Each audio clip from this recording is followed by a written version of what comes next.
Welcome, everybody, to the Better Learning Podcast. I'm Mark Barga, and I am here with Dr. Tim Matlack, Ken Bonkoski, and Phil Leinbach. And they're going to tell us a story of this incredible school district and everything that you guys have navigated for the last several years. But first, let's start with some quick background. Ken, why don't we start with you? Tell us a little bit about yourself and what brings you to the table today. So this is my 23rd year in school. Basically started out as a tech, and then I've been running my business consecutively for 30 years. And got to Antietam in 2018, and which I felt like was my calling because the school was struggling. There was not a lot of stuff done to it because of resources. It was nothing that was chosen to be that way. So started off in the beginning as, trying to get things up to par, better classroom situations, conditions was a big thing we were dealing with. Old age, just regular maintenance of the daily stuff like your floors and stuff like that. It was a challenge, and it's been a challenge ever since. It started out with those types of things as far as just getting because I feel this way, you give somebody a good environment, it only enhances their abilities. So my whole thing is to give what I can. And luckily, I'm very blessed with my skills and my knowledge. So I try to use those resources and like people like Phil, and I have a good network that we've established as, I've had ongoing, but coming here, I've been able to branch it out even more because I'm in a different region from Montgomery County to Berks County. We're gonna pick your brain on some of those particular skills here in a moment. Tim, tell us a little bit about your background. So I've been in education for 21 years, 17 of them with Antietam School District. So I spent 10 years as a classroom teacher, a high school English teacher, 5 years as an assistant principal, and then this is my second year as superintendent. So been part of the community for a while. It's important to me. It's probably been 2 boring years for you. Oh, huh? absolutely. It's been a snooze fest. We'll hear more about that in a minute. Thanks, Tim. Phil, tell us a little bit about yourself. Sure. I've been here with AEM Architects for 35 years. And when I started here, we had ongoing projects with the Antietam School District. We've worked, I think, on every building in the district at various times, and obviously different administrations. And when Ken came on board, we went through some projects together. And my background is similar to Ken's. I grew up in a construction family, so I bring a practical application of designing what you can build it efficiently, effectively, and I want it to be around in 25 years without headaches. And we lean heavily, obviously, on the educators to get spaces that they need to facilitate the educational process and curriculum that they have implemented. And then we lean heavily on people like Ken to make sure they can maintain and keep these spaces working the way that they're supposed to, so education doesn't notice that it's being impacted. So we've had a great relationship with Antietam over the years, and while this one kind of came together in a little bit of an unusual way, it's been a good one, and we look forward to keep this going and see the project come to full fruition. Well, so yeah, it has been a little unusual, I think we can say. So, our audience is extremely familiar with school construction processes and conventional, unconventional places where those journeys begin. And this certainly is a little bit unconventional here. So can you tell us a little bit about how this journey began for you guys? I'll start off. We had been contacted by the business manager for the district, and we had scheduled a meeting for, I think it was the week of August of 2023, to meet with the superintendent, the business manager, and Ken to talk about some work to repair some entrance systems. And lo and behold, just a week and a half prior to that, July 23rd hit, and Ken, you should probably take it from there because you were living it firsthand. Yeah, so it was July 9th of 23. It was a Sunday. And actually, I had my own project going on in my own house. I was building an addition. So I had been looking at the weather that day, and I live 15 minutes from here. And we looked at it, we were digging footers and all, and we saw that the weather was coming, and we were like, oh, by 11 o'clock, we got to wrap this up, get everything covered up. So we did. I buy lunch for my guys, we're sitting there, and all this rain started happening, like rain that I'd never seen before. And this was even at my own home. And I jumped on the cameras at the school because we had already had, so a little bit, I'll back up a little bit on that one. So we actually were in the process of restoring the creek walls from a 2020 storm, okay? When I say repairing, just putting back as in kind, nothing to remediate any flooding, stuff like that. It was just to put the walls back. They had been taken out in 2020. So that was a 2-year process to get all the permitting in place. So, and a lot of snags went along the way with getting the job started because of EPA and all that stuff that we had to go through. So they wound up not getting to the point of starting when we were supposed to that year. That would be 2022.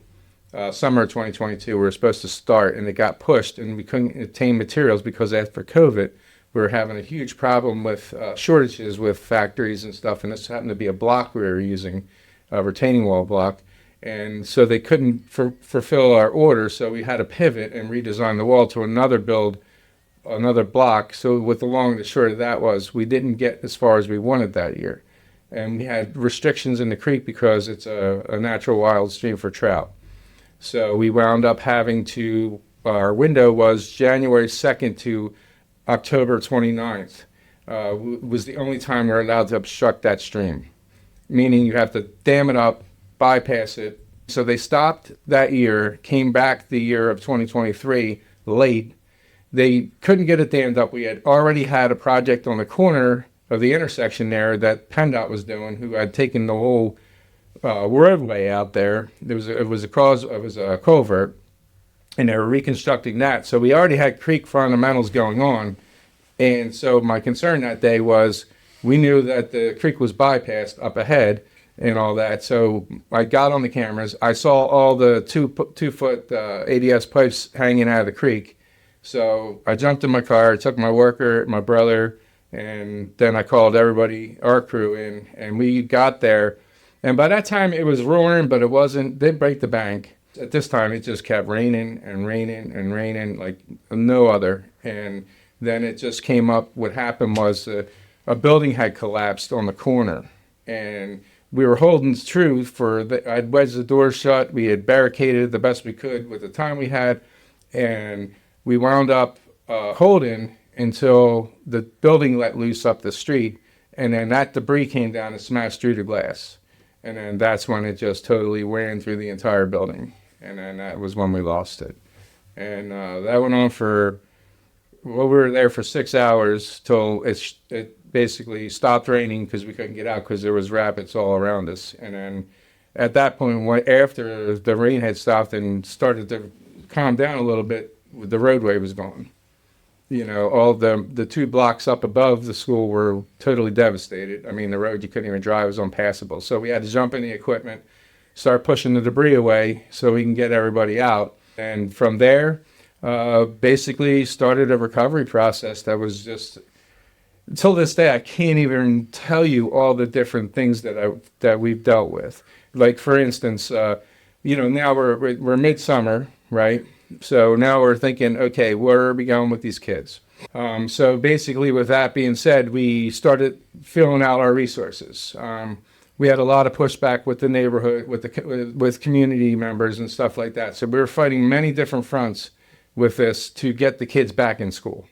So we wound up coming up with putting some of the high school kids at, which is now our courtesy, it was an elementary at the time, but now is intermediate school. And we wound up putting some there, and then down the street to a block away was a church that had unused classroom space that they used to have for their own schooling at one time. And so we had to pivot, get in there while the electric was inadequate. It had no air conditioning. It had all these challenges ahead of us. So we had to pivot, go in there, rewire areas to be able to sustain some small air conditioning systems. We had to do internet. We had to put all the infrastructure in we needed. They didn't have it. So we had to quick throw that together. And then that took up some of the space. Well, now we have that. So basically we replaced the high school kids that year. Okay. Then after that, now we're going through the process of how are we moving forward? Where are we going? So our options were very limited. And that by this time, Phil had gotten involved with us at this point. And with everything going on. And then we started looking at all different avenues. We looked at an old school that was originally the school properly. It was just worse than any of our buildings was to begin with. So it was just a bad move. It would have, honestly, if we would have made that move, we wouldn't be sitting here today, because it would have just been horrendous. The amount of would have took the school to put that together. And so we wound up at that point saying, okay, we're going to build a K-3 back. We're going to take the high school kids and put the high school back to the high school. Because the high school used to be the high school. The last time it was a high school was in 1989. And then they shifted the kids down to the site that we're talking about that flooded. And then they didn't use that building. And then Phil came back into play for that particular building because the district needed to expand again. They got rid of the building, let it sit for so many years uninhabited. The township changed zoning at the time, so now we buy the building back. They go through this whole struggle in 2004 to try to put the school back so that, to be able to use the school again as a school. So there was a lot of fundamentals, and Phil's more familiar with all that than I am because that was in 2004. But what it wound up doing was handcuffing the school for a lot of years down the road. All of our struggles have been parking, this and that. It's an inner city school. And the way of the world that we're in today, nobody wants to be inconvenienced. Nobody wants to say, hey, there's a school there. You know, you got to live near a school. I mean, that's how it happens. Growing up in the inner city, that's how it was for me. You know, we lived close to a school. You had to deal with the environment. That's just, the schools are important. Schools are number one. You know what I mean? Not your, inconvenience of your parking spot being missing and stuff like that. So that kind of morphed into, when we got back to try to change this back to a high school, we had the same battles again with the same people.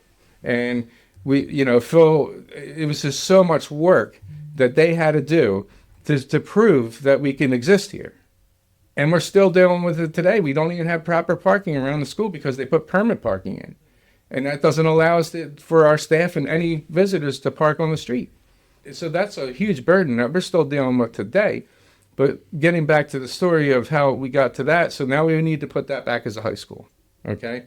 This is where Phil came in and their team, and I mean, they scrambled. I mean, everybody did. I mean, because the amount of time that we had to do the design, build, implement was unprecedented. Like, what they had to do to get us on print, to get us to this, and to try to figure out was monumental in itself. Now you talk about getting in there to put science rooms back, all the fundamentals. We had a gym there. It's not as big as the gym we just lost, so that's a big deficit for the high school kids, but we're making it work, and we got the building back. So now Phil comes in and he takes and does his design, and him and I work through all of this together. So now we're back to like an $8 million reno to get that back to where we need to function again.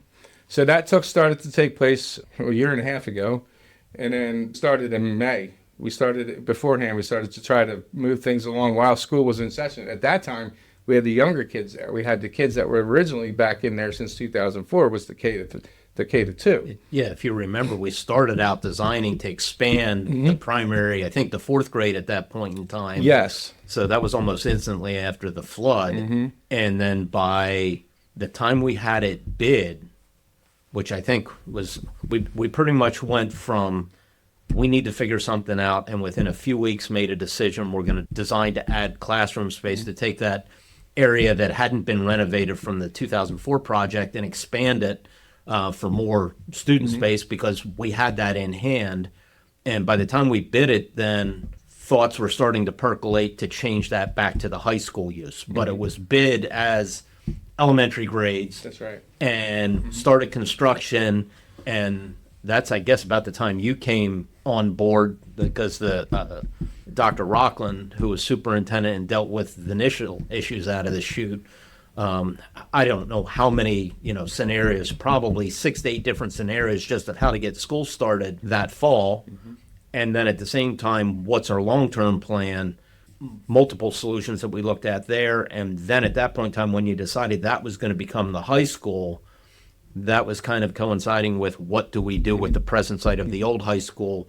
We knew by really within weeks of the flood that we weren't going to recover the high school for use, because basically, while the whole building wasn't underwater, the critical infrastructure and the boiler room and the switchgear were under 6-7 feet of water, and Ken had alluded to the issues post-COVID, you weren't getting switchgear for that building for at least a year. Yep. So we could clean it up, do whatever we want, but we didn't have the power sources there to condition the building to keep it from growing mold and all the moisture issues that we would be dealing with till we had permanent power service.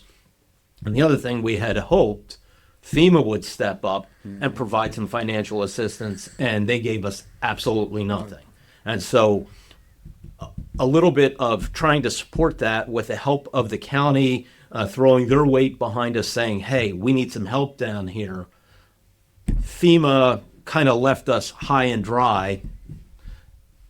I think we kind of knew that in September, and we kind of had an inkling that we had to keep moving without them. So we lost 110,000 square feet of education space for grades 7 to 12 and our district administration office. And to try to rebuild that, I think we were throwing numbers around in dollars at that day. We were probably looking at $60 million that the district didn't have.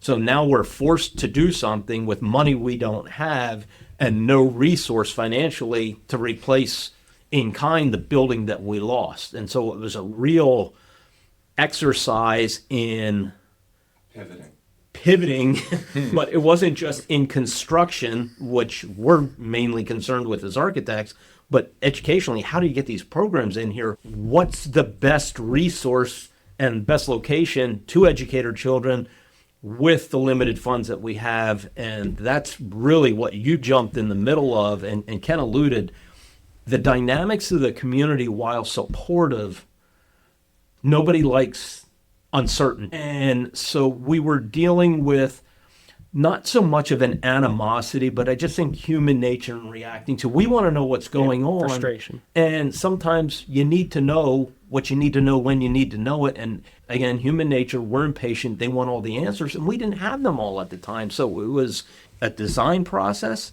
It was educational programming, and it was also community effort to keep them informed as best we could and assure them your best interests are at heart. And with change comes friction. We know this, right? And in comes a new superintendent in the midst of this who's a community educator, a school leader devoted to this district. And so, Tim, you stepped into this situation, you know, in the midst of real chaos. Talk a little bit about that. So just as part of the conversation, and so everybody listening understands, the Antietam School District, we're only about 4 square miles worth of space. So, and we sit right next to Reading School District, which again, while not large, population-wise is much larger. So we have about 1,100 students in the district, and we're a Title I school. So our budget of expenditures is like about $29 million total. So when you look at us and then you look around the county at districts that are about the same student population size, like our budget is significantly smaller than those other districts. And in addition, for our community, one of the things that they struggle with is the fact that the community itself is residential. We don't have a lot of businesses. So the tax base is, the residents bear the burden, essentially. So when there's any kind of tax impact on things that are happening, it's in property tax that it's being felt. So, and many of these homeowners, we should say, were affected by the flood. And the flood really, yeah, I mean, this was for folks outside of this region. The National Guard came in to help. I mean, this was a significant event for this community. Yeah.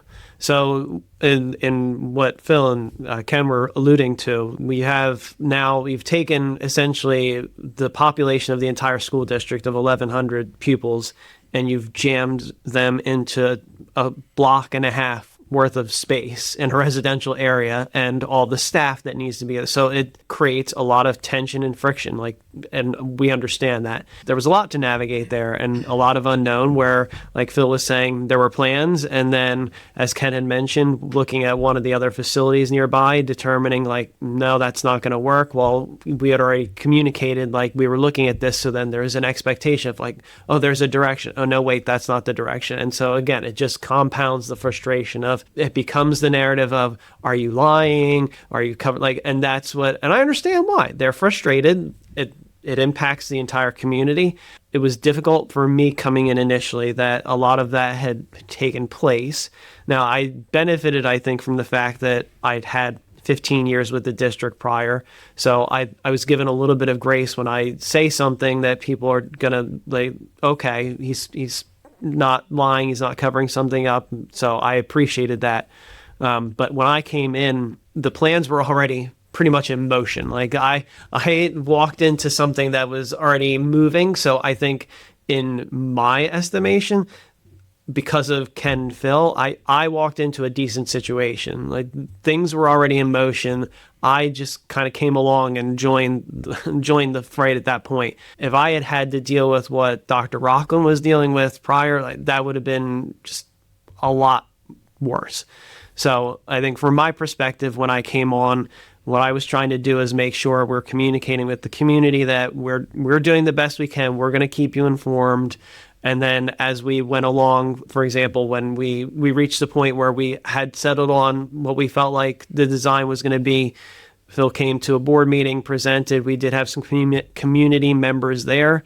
They gave some feedback about, at that point, we were looking at space that would be like cafeteria and then a smaller gymnasium space. And there was a real frustration point for the community about like, we lost the huge gymnasium in that old building. And now our intermediate building has a gym. However, like you can't have competition there. Like there's a set of bleachers like kind of inset in one wall on one end of the court that you could fit 20, 25 people.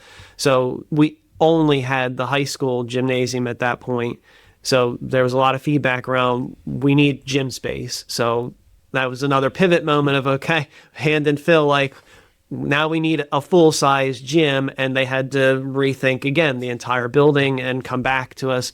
And that happened in a couple iterations as like questions came up. We'd say, well, can we do this? And then that piece about where we are financially on Phil's end, they're trying to scramble like, okay, if we did that, here's what the price impact is going to be. Well, can't do that. So it was a lot of cooperation there, and I appreciate AM and Phil and all the time that they took to work with us as we were trying to work through like what is possible and what can we actually afford to do.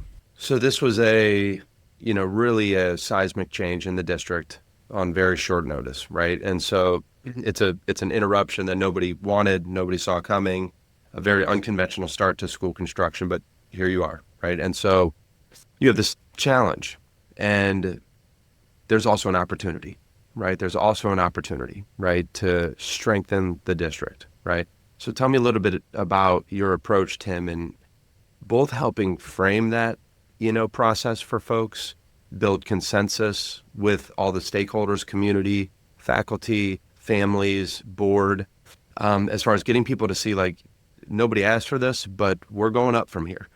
Yeah. So in most of the communication that we try to do, we try to focus on the district's mission statement, which emphasizes togetherness and community involvement. And so we try to make sure that we're communicating consistently with the community, with the board, with staff to make sure people are aware of what's going on. And in terms of the buy-in, I think one of the things that helped us was when we installed the modular units that the students in K-3 are working in now. For the people who were most directly affected, when 1,100 students were in a block and a half worth of residential space, once K-3 had moved out and moved back to the old site where the old middle senior high school had been, it was a little bit of like a deep breath, because that was the opportunity to say like, okay, it's going to be okay. We don't have everybody smashed into all this little space right here, right now. So that helped us a little bit.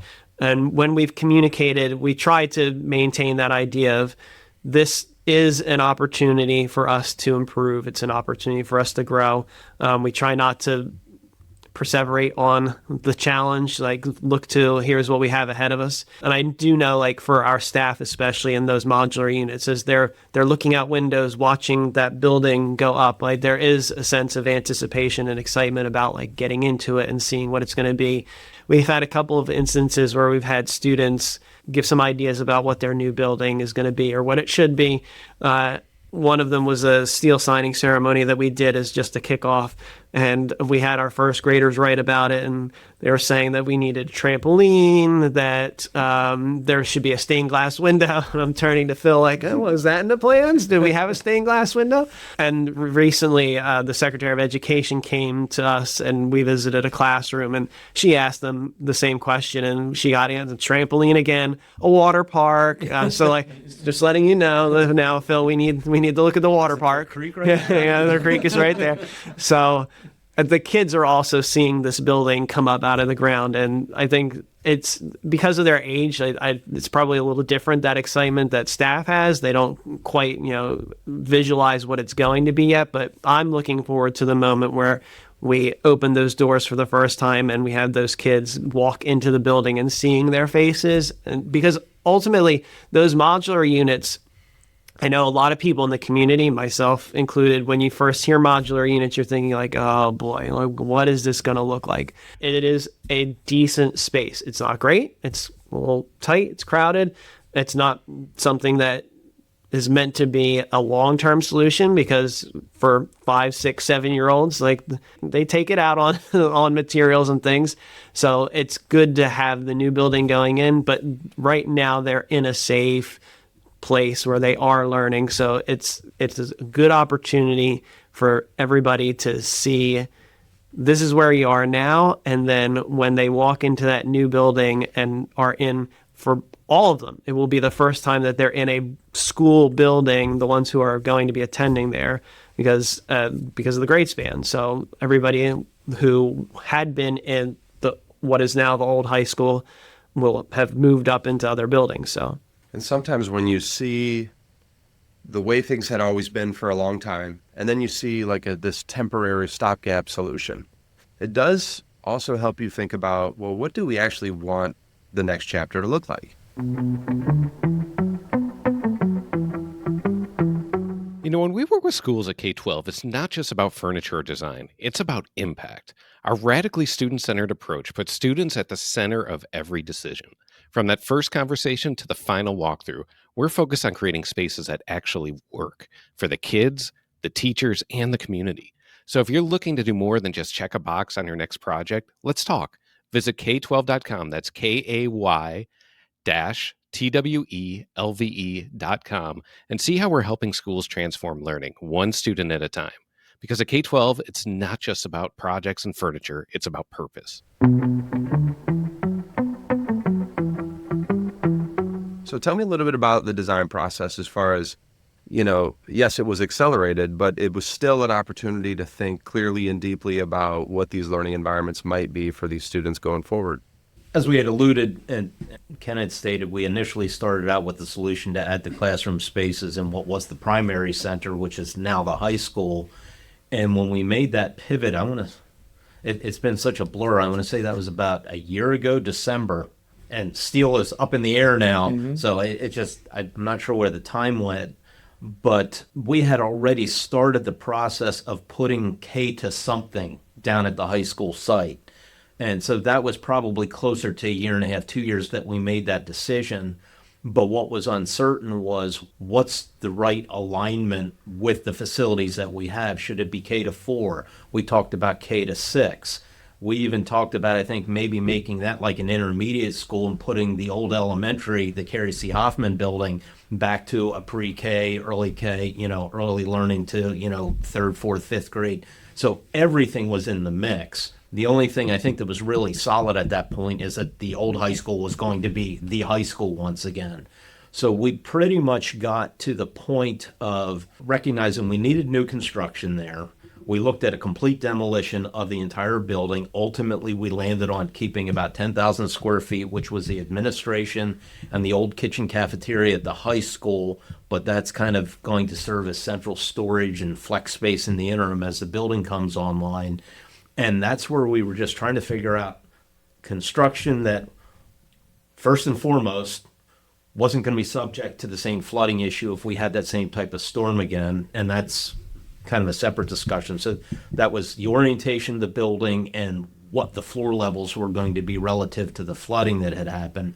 The second thing was putting a building on the site that would lend itself to, in the future, perhaps turning this back into a high school location if funds and conditions led to that. We're expanding it to a K-6 elementary and putting more structure on the site to expand that in the future. So it was a real exercise in trying to maximize the building footprint and preserve site for future expansion. Ultimately, we were packing everything up in that kind of northeast corner of the site toward the administration. And then when we were presented with, we really need some type of a gymnasium space, we've got the CAFA gymnasium in the new design that is large enough for competition volleyball. You can play basketball, but it's not really a regulation basketball court. And we really simplified the design where we were trying to wrap the building and turn the corner there. We built a rectangle. And so it was simple construction. We butted up on one side of the building. And then what we did to address the flooding within the township ordinances, and also just looking at what was going to be good design, the creek's there. And everybody wants to know, can you guarantee that it won't flood again? Well, that's a guarantee nobody can give. But what we could do was build flood-resistant construction. The term flood-proof was thrown around, and I don't think that's a fair term to apply to anything. But what we looked at, township ordinance said if you're built adjacent to a floodplain, and I don't remember the exact phrase, but you need to be at least 2 feet above the floodplain elevation. So we took the worst point on the site during the flooding, which was the administration office. That was the only one that didn't flood. There was a little bit of infiltration at the one door, and that was just simply because the water had piled up and seeped in around it. So the new main floor of the building is 2 feet higher than that. And the breach point that Ten talked about, where the doors eventually caved in from the debris and so forth, were 8 feet above that point. And so the entire educational program is 8 feet above the breach point where the flooding occurred that took the old building out, and then we have a story above that.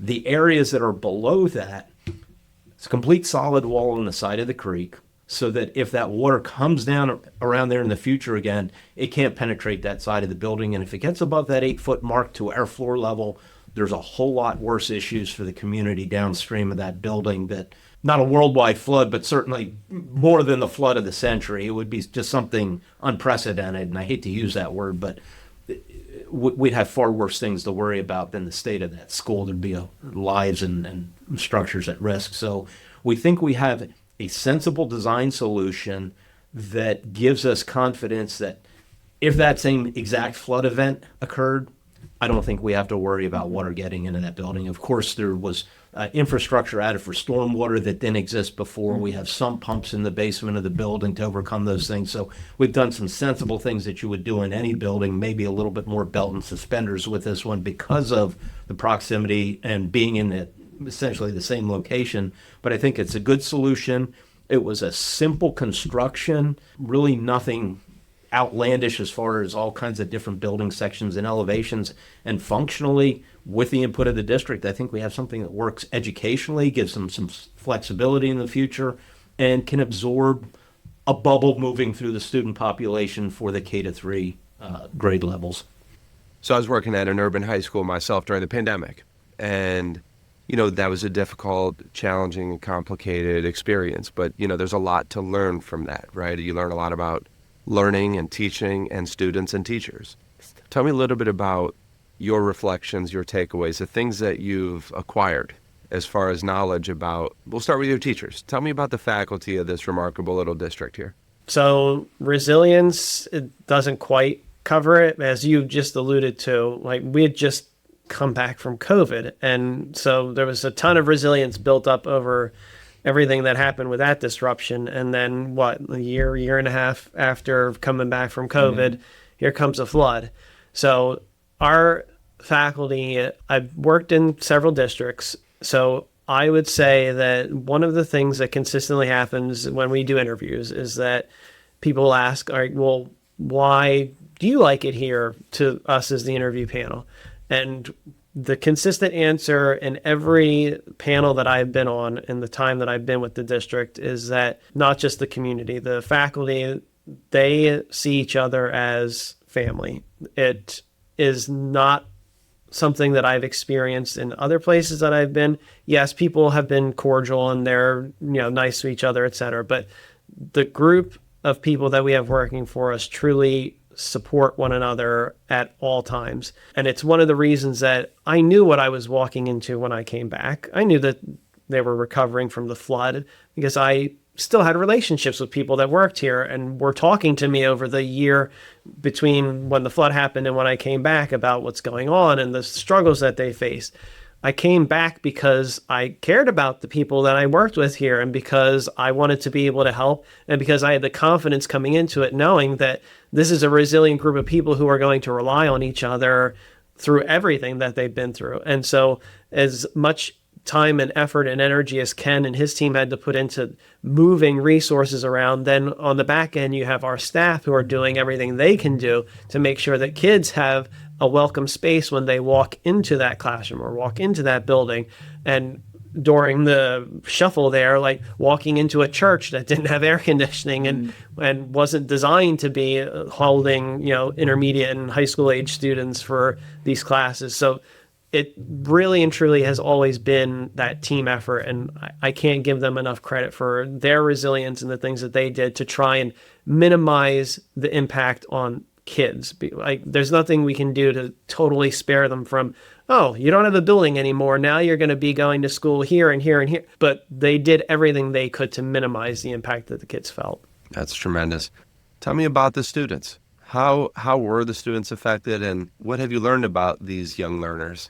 So not having been here in that year where they were shuffled through, it's not as easy for me to speak to that one. I will say that in last year, as we opened what is now, again, the high school, being able to see those students go from an environment where they were shuffling back and forth between the church facility and the intermediate school, and they were only in each of those buildings for part of the day, to like, now we have a building again. And it's not just a building, it's our building. There was always a sense, because I taught and then was the AP, that 7 to 12 building was always mishmash, that you had the 7th and 8th graders and then the high school students. And as an administrator and as a teacher, I can say it's a difference between middle school kids and high school kids.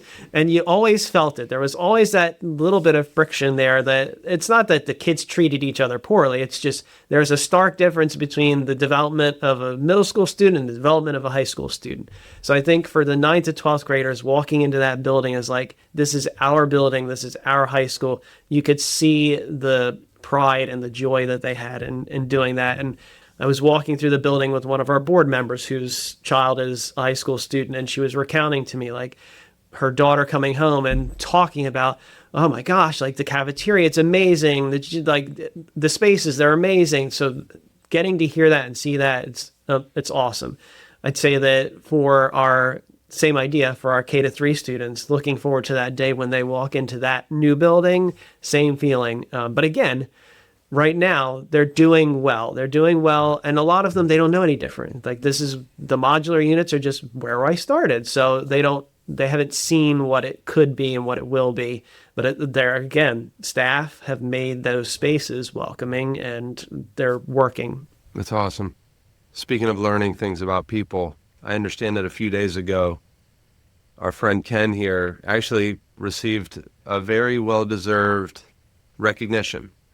Tim, do you want to tell us a little bit about what that was about? So last year, we nominated Ken for the RISE Award, and that award is a national one that is handled at the state level. Each state has nominees that they can put forward, and so that at state level, any nominees are considered and then chosen. So we nominated Ken for the work that he did between the flood and at that point, and we had support from our state senator, Judy Schwank, and Representative Rusnock's office in that application that we made. And lo and behold, Ken was the successful nominee for the state of Pennsylvania. And we had the Secretary of Education come out on Tuesday to spend a little time with Ken. She was able to walk through the building, and Ken was giving her the full history of the building. And I was learning things because there were things that he was saying. I was like, oh, I didn't know that as we were walking through the building.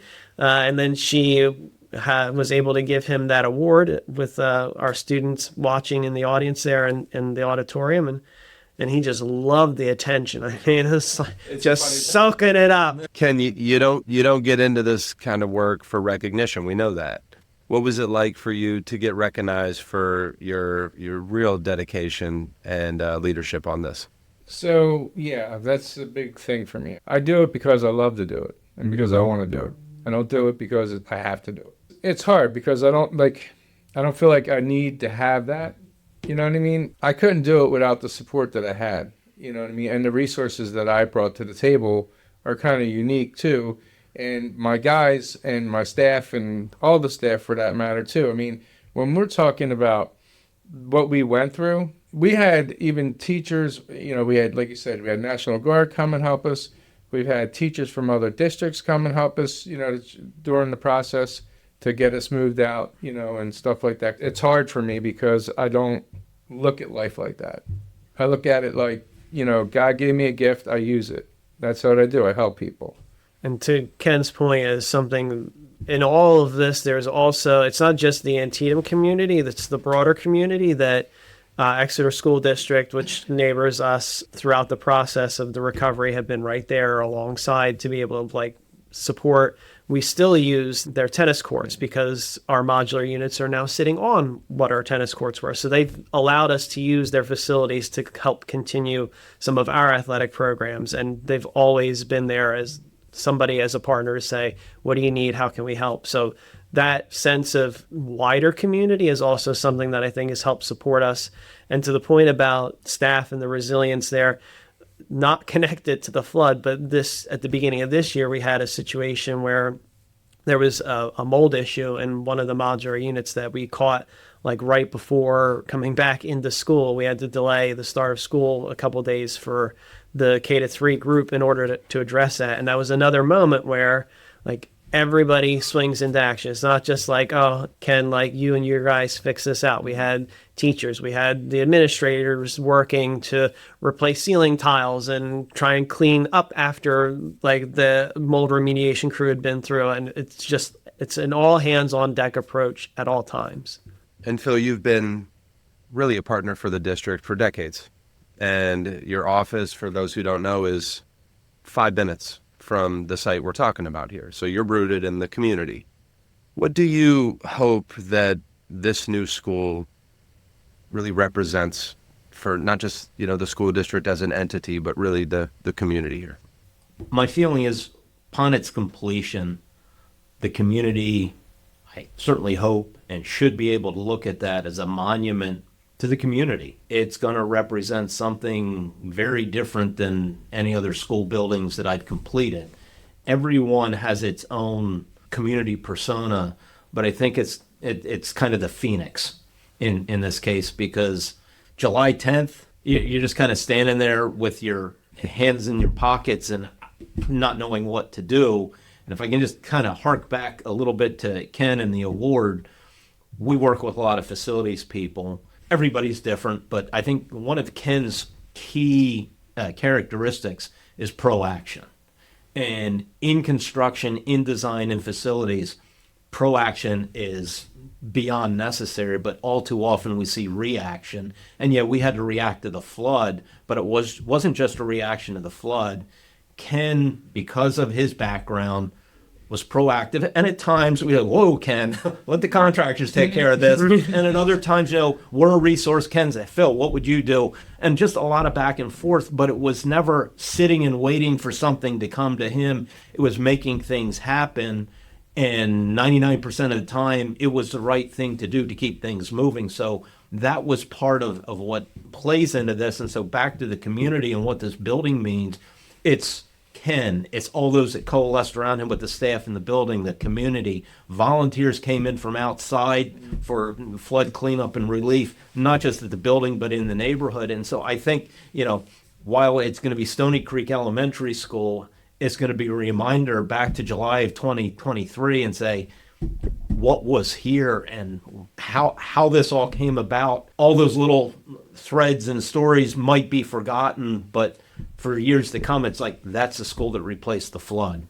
And we pulled this off and we got our footing back under us, and we can move forward as a district. The three of you are an accidental design team, right? That came together here under duress, really, in very complicated circumstances. But here you are navigating all the things: funding, construction, flood concerns, architecture, regulations, everything that goes into it, faculty management, student management, program development, everything keeps going. So even though you didn't have the long runway that many districts have when they build new buildings or additions or do large renovations, you're still here. What wisdom or what guidance or what words of advice might you offer to folks out there anywhere in this process? What have you guys taken away that you think is worth sharing? I think from my perspective, and this is a theme that I see throughout the work that I do, is the importance of trust. The point that was made earlier, Phil and AM have been working with the district for a long period of time. So you know each other, you know the needs. Like, I don't have to talk to Phil about our budget or anything. He knows. He already knows who we are, what we represent, and that makes the working together mesh. And I've seen, again, having been in a couple other districts, I've seen construction project where there is not that level of trust and there is not that level of understanding, and the tension that is created, and it is not a pleasant thing to witness. So, like, from my perspective, I think that's what I would say is the number one thing that is most important, is that you have a trust where you have shared understanding, shared values, those core beliefs about what it is that we're trying to accomplish, and you're seeing the problem from the same perspectives. That is what allows you to work together to get through the hurdles, to get past those obstacles. Similar to what Tim's saying, it's a matter of being able to, instead of being overwhelmed when you have such monumental things in front of you, it's how to navigate what goes first logistically and all that stuff, and not overwhelm yourself, and just being calm as much as you can. You know what I mean? It's funny because they depict me in that as being calm, and my guys all laughed at that. And they were telling my parents and my wife, that's not Ken. You know what I mean? Because they see a different side of me sometimes. You know what I mean? Which these guys don't always see. Sometimes I could be over aggressive, sometimes, but I'll always reflect on that. And I'll tell you if I was out of line. It's just knowing, how to keep things going in the matter, and owning that you're wrong too. And being able to work past things as they come up, even if you don't agree on things. And to that point, though, from my perspective, what allows you to do that and what allows Phil to do that, like, if there is frustration, it's that we do have the shared value and the shared vision of, like, we're doing this for a purpose for the kids and we're trying to get to the same point. So if we get frustrated, or you get frustrated with somebody and you snap, then it's easy to come back to what is it that brings us together, and, we move. That's the common thread through this whole thing, is your guys' orientation towards the students of this district, right? And the family-like faculty culture of this district, right? That is why you're moving mountains to do the things that you're doing. Phil, you've seen every manner of school construction in your seat, right? So here you are in a very, abrupt and unusual and complex, but accelerated process here. What would you share with folks? Two things that I talk with our clients about, especially when we're pursuing projects, and I think they both apply here, is one, we've all heard the greatest ability is dependability. I think in design, it's flexibility. You just don't know what's coming around the corner sometimes, and you've got to be ready to pivot. And for those of you that remember Gumby, that's what you got to feel like some days. You got to bend, but not break. The second thing, and Tim alluded to it, is that idea of trust. And I'd encourage any administrator or school board member that listens to the podcast, don't be so quick to throw your architect out the door or the baby out with the bathwater. Consider the relationship. Yes, there are some bad ones out there, and you might need to change. The grass always looks greener on the other side of the fence, but the analogy that I've often used is your architect should kind of be like your family doctor for your buildings. There's an inherent history and knowledge of what has happened there, of budgets, of previous boards, previous administrators, and so forth. And so don't throw that body of knowledge out because you had one bad day. We're human. We make mistakes. And to Ken's point, you got to be able to fess up, own your mistakes, find a way to correct them, and you move forward. So I think it's having that trust. It gets strained in situations like this, but let it bend. Don't let it break you. And be careful. Your architect has a lot of resources, and it's a big decision to switch. And we have gone through it. We've been the one that the grass was greener on the other side of the fence. And I had a call from a superintendent a couple years ago. It's like, Phil, we're begging you to take us back as your client. And they're tough phone calls. It's gratifying, but you feel bad for the time that you were away from serving them the way that they had gotten used to you, because you know the experience wasn't what they'd come to expect from you. And so that trust is important that you build over time and try to find a way to maintain it. And this is about the biggest test that you're going to get, and we've carried through, I think, quite well. That institutional knowledge is invaluable on our end. So I've been with the district since 2007, but Phil's been working with the district prior. So when we walk through what is now the high school, Phil's able to say, oh, 2002, 2004, like this happened. And that's before Ken or I were with the district. So having that institutional understanding, it helps what we're trying to do. Well, thank you, gentlemen, for sharing this incredible story of Antietam School District and this remarkable tale of overcoming an opportunity. And I want to thank all of our listeners, and stay tuned for more on this school district's journey. The Better Learning Podcast is produced by Matt Rogers and edited by Kelly Jones. The views and opinions shared on this podcast are those of the individual speaking and do not necessarily represent the perspectives of their affiliated companies, organizations, or associations.